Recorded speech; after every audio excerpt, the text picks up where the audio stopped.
think the big revelation for me was no two boards are alike. They're very, very different. And managing them is like managing you're doing it for the first time every time.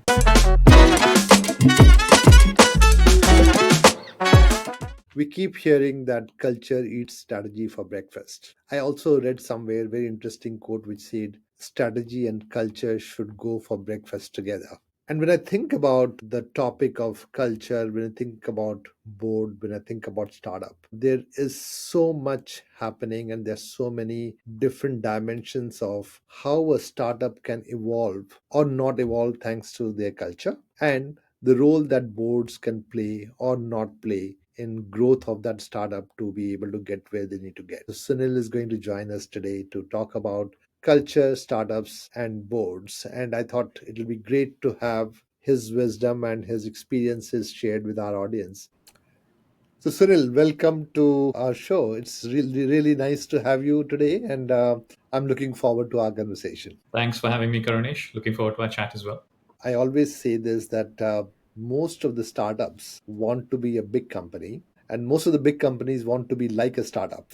So and it's a very big dilemma that people go through, particularly in that journey. Can I request you to share your perspective, particularly on the struggle startups have when they are growing from the culture point of view, and how does it impact their growth, or adversely or positively, both? Yeah. So when you think about a startup, I think a lot of large companies call themselves startup, right? I'm thinking, like late stage Series E, Series F type companies that are large and huge and worth billions of dollars call themselves startup. But if you actually look at the early days, and I think it might be better to reference the scale of a company. So when it's earlier, when it's smaller, your culture of the organization is very anchored to the founder's nuances, the founder's eccentricities, and for better or worse, the founder's preferences sets the tone for the early days and for the early culture. And I would even go as far as to say the first 100 employees play a pivotal anchor role in setting the tone of how that company is going to make decisions, how it's going to behave in various situations, whether it's stressful situations, whether it's opportunity filled situations, how does it chase abundance or scarcity. All of that's going to be determined in large part in an outsized way by the founders and then by the first 100 employees and their response to these things. So I think that's one dimension, which is the influence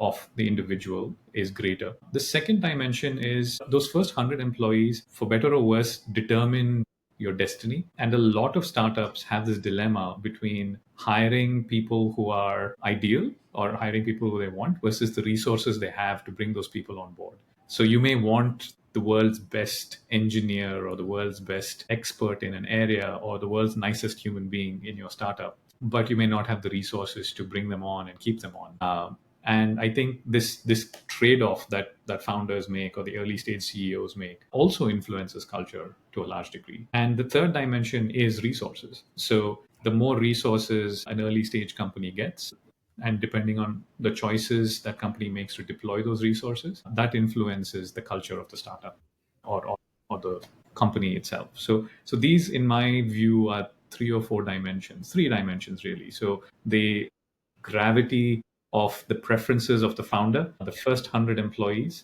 nuances of balancing pragmatism in the moment versus idealism, which is how do you deploy the limited resources you have. And as you get more resources, and particularly true for VC funded startups, where you get large infusions of capital very early, how does that change the culture, right? Because when you start hyperscaling or when you start growing at a rate of 100, 200% in headcount, you're literally adding one whole company to your mass every year. Impacts the culture as well. In fact, great point there. So I would love to for you to extend the conversation Sure. at the stage where you're saying when they're adding 100 or 200 people, because that's the time when the founders say is not the only say. Your VCs also and the investment companies or their representatives also start to have a say, right? Yes. And what's your experience, and how do you see that happening, and how do you see that impacting the I, diluting the founder's vision, in some other words? yeah. It doesn't necessarily always dilute the founder's vision, but I think what does happen is at a scale of anything north of 50, 50, 60 people, the founder is no longer the only one making the decision. Correct. Even if it's a bootstrap founder with no investors, at some point you're going to have to delegate some of those choices, whether it's a choice to hire, whether it's a choice to use a budget, whether it's a choice to invest in something or to stop doing something. You're going to have to delegate it at some point. A lot of founders manage up to 100 people, but hiring becomes hard after that. Like that, the likelihood that founders will meet employee 150 is low, unless it's someone who's reporting directly to them or is in a key role. So that's low. Boards and VCs are super helpful in shaping culture, because they typically, in addition to their investments, also make introductions to senior talent. So your first professional CEO, COO, CFO, in my experience, tends to be a board recommended person. Yeah. You might have a somebody double hatting, or you might be double hatting as a founder in some of those roles. But as you scale and your business becomes more complex, or the needs evolve, most founders reach out to their boards to ask for recommendations, and the recommendations the board makes have a lot of weight and typically convert to full-time employment for these folks and these senior folks. And the more senior you are, the wider the bigger your shadow in the organization. So you tend to have, it's called the shadow of leadership. So your shadow of leadership covers the whole company. So if you hire the right senior executive, or the right C-suite team member, then they will have a large positive influence over the organization. Conversely, you hire the hire a person who's not a fit, or who's misaligned with the way the organization is or wants to be, then that creates like more damage than good. So it's a very balanced, sensitive conversation to have. Yeah. Boards do that. So one, making introductions to the right senior talent. And the second is, boards have an outsized say in incentives, how bonuses are paid out, how equity is distributed, what success parameters are worth looking at versus not. They also act as a sense check in terms of, are you going crazy and spending all your money on things that are not going to add value right away? Or so I think all of those things have a direct and indirect impact on the culture of the place. When it comes to culture, the larger companies have their culture kind of set. But when you walk in, kind of the role that you walked into, you were kind of really helping the founders with all the people dimensions, but also it becomes literally the culture dimension also. I have two questions for you. One, to share your own experience of that transition. And secondly, when it comes to startups hiring talent from large companies, that's also a bit of should I not? Yeah. I would love to hear your perspective on that topic. Yeah, absolutely. Look, I mean, let me frame up culture. It's such a big amorphous word, but when I talk about culture, I'm really referencing a few things. One is saliency in decision making, which is, do people make decisions using similar patterns of behavioral or intellectual nuance? That's one. The second is, how do you show up with each other? What is the default setting? I think my time at Google, I really enjoyed it, because the assumption was everyone has good intent, and you could really feel it. So nobody, it didn't happen. We're all human. You can't live that 100% of the time. But Hmm. I would say about 70% of the time, people would give you the benefit of the doubt. So if you pitched an idea, you didn't very rapidly go into what is this person's agenda? What are they trying to do? It became, what are they, what are they solving for? How can I help them? Frame that up better. So that's an example of a culture that scale, like, assume good intent, or lead with good intent.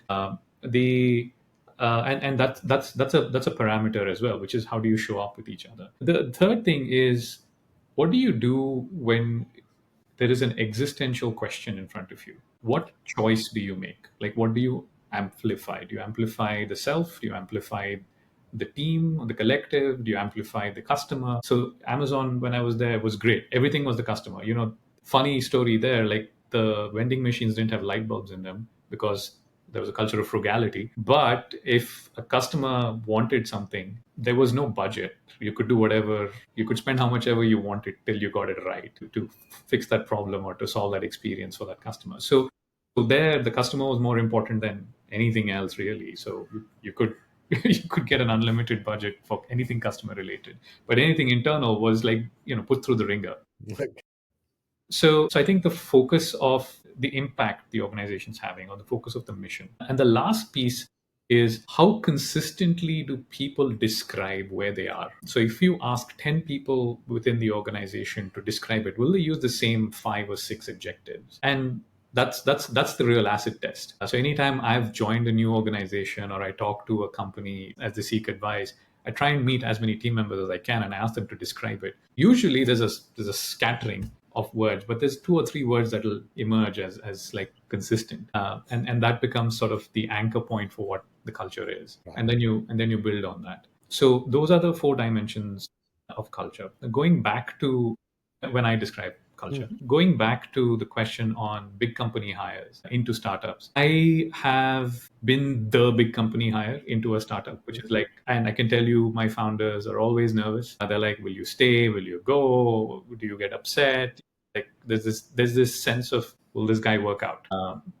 And it's in a C-level role. Like I said, it's an expensive decision, and not just from a cost perspective, but also from the downstream impact on the organization, right? I could come make up a bunch of wacky policies and leave, and then the organization will spend the next 18 months undoing undoing that, right? So I think there's always nervousness, and I don't think there's a right answer for this. But one pattern I've seen with people who've successfully made the transition are basically folks who are able to go back to zero and they don't have ego attached to their expertise or to their experience. So you're able to go back to zero and accept and start from a place of humility. High resilience, because in an earlier stage company, you have to figure out a lot more things than you did in a larger scale company. My favorite personal example is contrasting Google and Gojek. You can't get more diverse Correct. experiences than that. Google was this well established, super enlightened experience, and Gojek was trying to figure it out from zero, or at least when I joined, from 10. And I think I had the benefit of seeing it as an adventure, and I could see it as an adventure because of my Google experience. But there was a lot to figure out. I spent maybe 80% of my time doing my job at Google and 20% figuring out the company. At Gojek, I spent half my time doing my work and half my time figuring out the company. So changing that ratio of, one mission I was on, and I still am wherever I go, is how can I get the people in the company to spend more time doing what we hired them to do, which is the work in their area, than figuring out how to deal with the admin of the company, or how to navigate the company. So if I can get that ratio close to 70-30, fantastic. But that's not true or easy to do at all points. So I think that's what you have to look for. So you look for resilience. You look for someone who sees it as a call to adventure. You obviously look for expertise. They need to know what they're doing, because in a large part, startups don't know what good looks like or feels like. So when you bring in a big company person, you're hiring a tastemaker. You're learning what good could look like, and so you need somebody who's happy sharing that vantage point. And the third thing is really looking at how led by first principles the person is. So can you take a thing and analogize it to something else based on like a root concept? It doesn't have to be a domain that is your domain, but it could be cross domain, because in a startup you have to really bring context in from multiple places. So you're really solving problems all the time. And that problem solving happens across multiple domains within the organization. So are you able to take that focus of that first, operate from a level of first principles and cut across that to solve problems? So I think that's those are the 3 things I've seen repeat out well, and people who express those 3 qualities do really well, irrespective of whether it's a large organization or a small one. So my favorite thing is a high performer will be a high performer in most places. Yeah. Very well said. And I think also what resonated with me when you said that they are willing to be humble and start from a zero base, because it's a transition, it's a very different kind of starting point. And any ego of the past saying that this is what I know, this is what I learned, and this is how it should be can actually ruin the whole thing also. I've seen many of the people moving into smaller companies not being able to do things or make the impact simply because they still don't leave or unlearn what they should unlearn as they move to the newer ventures. Yeah. Awesome. That's really good. And I mean, what I like about your experiences is also that, the different dimensions of the big company, which you don't get to see in a very big company because you are, let us say, at senior level, but not at a large global level, at the level where they interact with the board. You get the exposure of working with the Yeah. founder and the board and the Yeah. VC and the investors much earlier, Yeah. and therefore to be able to see 360 of an organization, which we know that in a very large company, you really need to get very far to be able to see that effect. Yeah. Talking about the boards, talking about the founders, direct exposure to the board and founders and the investment companies or VCs. How was that experience in the context of startup culture and then the board? Yeah. Wide question. I'll try and break it down Sure, into sure, parts. sure. So my personal experience with boards has been great. I think the big revelation for me was no two boards are alike. They're very, very different. And managing them is like managing you're doing it for the first time every time. And even if the composition of the board changes, it resets the whole equation. And I've seen very large boards. I've seen more compact boards with fewer board members.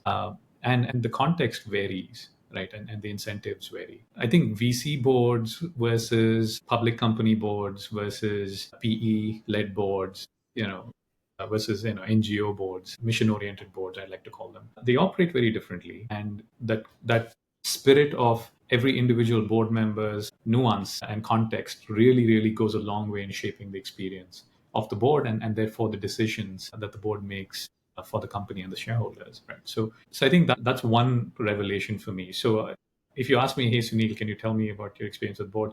I can tell you about four experiences with boards because every board is different. I think, but all boards have a few things in common. I think there's a sense of fiduciary responsibility, which is capital has been deployed against a few commitments. What are we doing to make those commitments, meet those commitments, or beat them even? Right. That's one. I think the second thing is stewarding the future of the company, which is where boards. Luckily for me, all the boards I've been at have been very forward looking when it comes to stewarding the future. So they're very conscious about the choices of today and how it influences the direction of the company, and then how do you audit that? Uh, and the third piece is everything to do with holding accountability with the management team. So it's not just the CEO. I'd like to see the board as a great tag team for the CEO, because the CEOs are individuals, they're humans, they have weaknesses and biases and strong suits just like everyone else. A board can be a great complement to that. And I've seen a couple of CEOs use that functionality of the board really well. So I think that's been my experience. I think I've been very fortunate. I've obviously heard stories of indifferent boards as well, or apathetic boards, or boards where it doesn't matter to the board member that their presence is just a rubber stamp in some instances. I've heard of that, but I've never had the chance to experience that, and I hope I never do, because I've really had a great run with boards in my limited time. So that's on my experience. In terms of how boards can influence and shape the direction of things, I think those four things I talked about, which is the future of the company, right? You're stewarding the future, holding people accountable, and really getting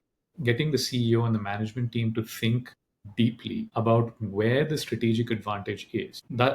Those things shape the direction in which the company needs to go. Now, how rigorous the board is about implementing or auditing those things goes a long way in determining the internal feel of a company. You'll find that companies with a very intense culture tend to have an involved board. There's a lot of auditing. So think financial services. I don't think I've heard of a single financial services company that did not have an intense culture, that was laid back and chill, because there's just so much at stake with everything. So there's a very strong audit committee. There's a very strong set of subcommittees within the board that drives audit loops for that company. So the intensity of work is something the board can influence very directly. It can also, I think, hold the management team accountable for the softer aspects of achieving success. So culture is a softer aspect. If you have a lousy culture and that's affecting your bottom line, I think boards can do a lot to hold the management team accountable Yeah. for that. And today, more than any other time, you have so much access to the insides of a company through LinkedIn and Glassdoor and Blind and all these other platforms, where you get a good sense of what's going on, even if it's skewed negative.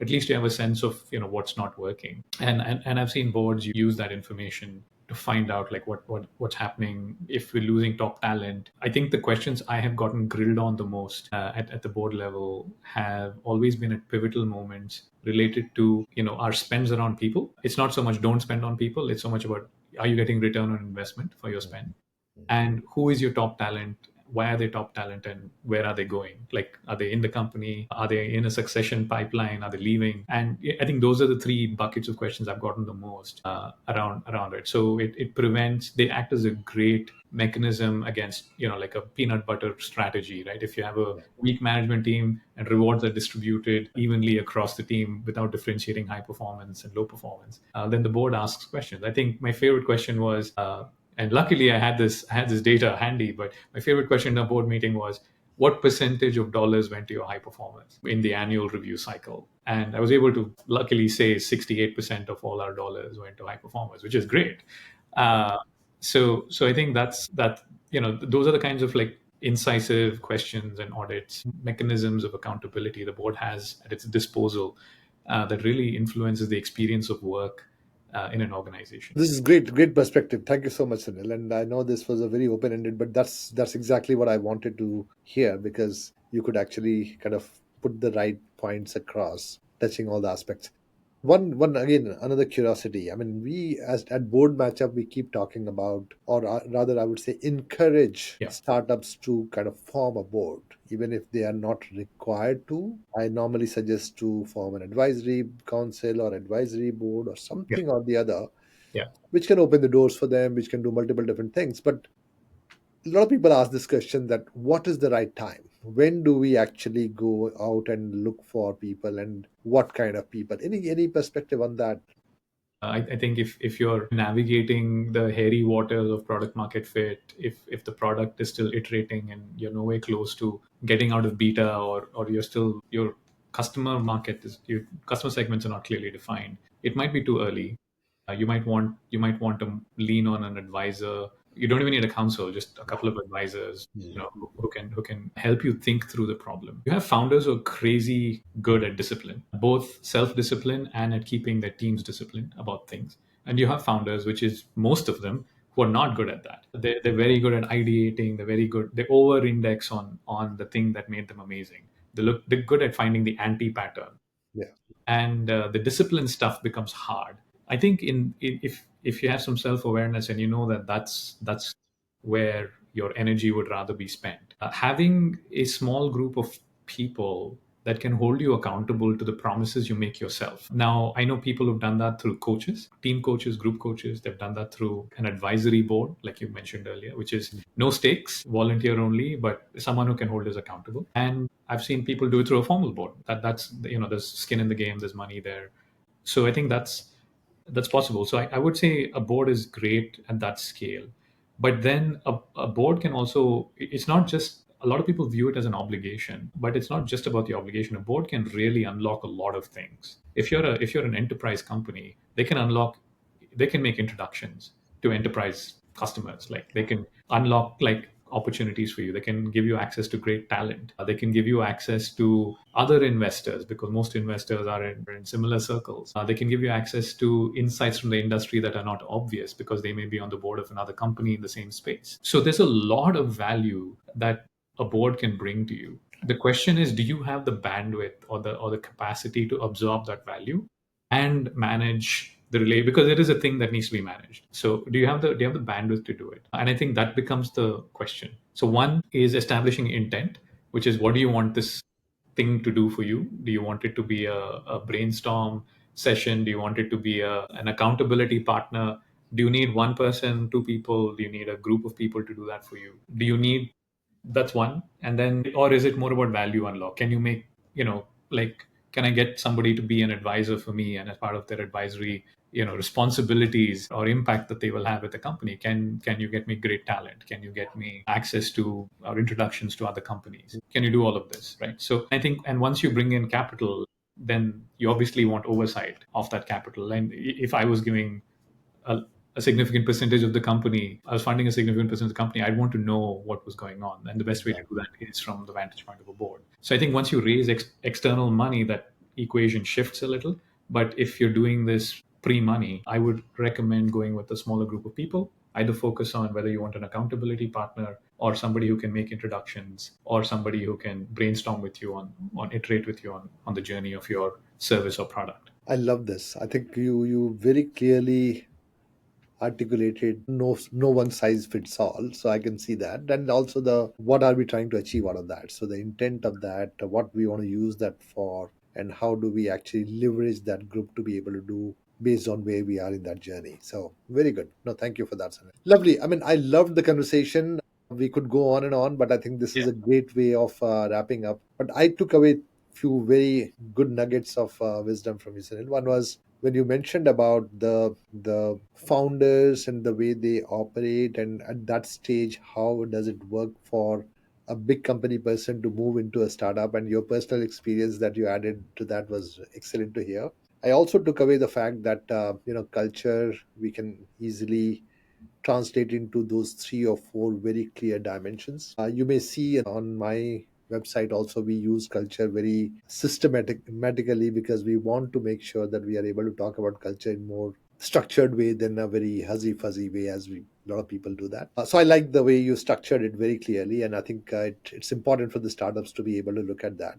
I also like the way you describe the role of the board and the impact of that on the culture. And when you were talking about the financial services company, it's not only about the fiduciary responsibility and some of the other things, it's about the intent and what kind of outcome that they're looking for. I'm sure if we were to touch upon the tech companies board and their intent, it would have been a one more separate conversation, but Yeah. we may do that at another time. And Yeah. finally, your insights on how and what stage some of the startups should be looking at the board. So all of them very valuable. Sunil, thank you so much for your time. Really enjoyed the conversation, and I look forward to being in touch and talking further. Likewise, Karnish. Thanks for having me. Thank you.